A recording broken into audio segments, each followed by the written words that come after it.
गोंडा की रैली में उन्होंने जो तथ्य जनता के सामने रखे, जिसमें ये कहा कि कानपुर की जो ट्रेन दुर्घटना है वो एक षड्यंत्र का हिस्सा है। आपने देखा होगा अभी कानपुर में रेल अकस्मात हुआ, उसमें कुछ लोग पकड़े गए हैं, सैकड़ों लोग मारे गए और वो अकस्मात से नहीं, पुलिस ने जो खोज करके निकाला है एक षड्यंत्र के तहत हुआ है। और षड्यंत्र करने वाले कहां बैठे थे? सीमा के उस पार।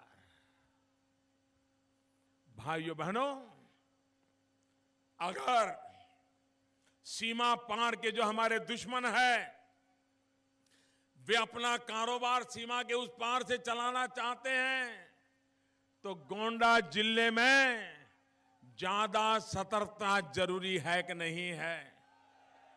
अगर यहां ऐसे लोग चुन करके आएंगे जो ऐसे लोगों की मदद करेंगे तो मेरा गोंडा सुरक्षित रहेगा क्या? अगर गोंडा असुरक्षित हुआ तो हिंदुस्तान सुरक्षित रहेगा क्या?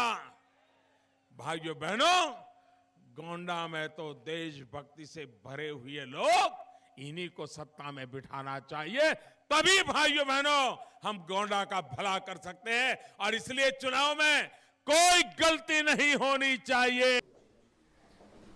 ये इस बात को दर्शाता है कि प्रधानमंत्री जी और उनकी पार्टी के नेता अमित शाह जी अपनी संभावित हार को देखते हुए वहां राजनीति को पोलराइज करना चाहते हैं।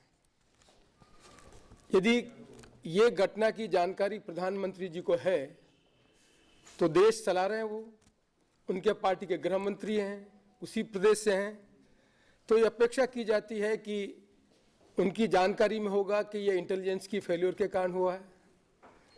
ये उनकी जानकारी में है कि आंतरिक सुरक्षा की दृष्टि से इतनी बड़ी घटना हो गई, तो निश्चित तौर पर उन्हें उन आंतरिक सुरक्षा की जिम्मेदारी वाले मंत्री के खिलाफ कार्रवाई करनी चाहिए या उनसे त्यागपत्र लेना चाहिए।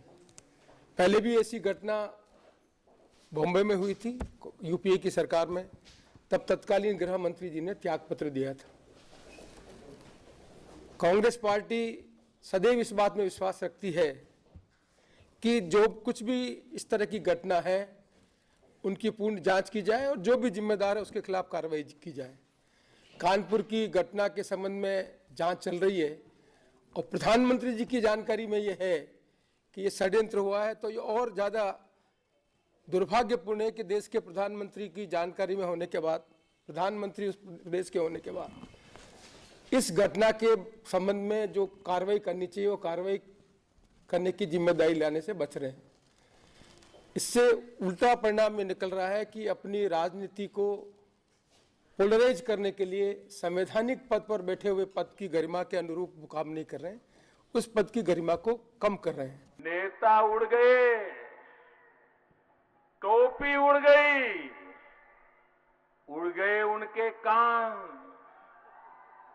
बीच सभा में खड़ा हो गया गधा सीना तान।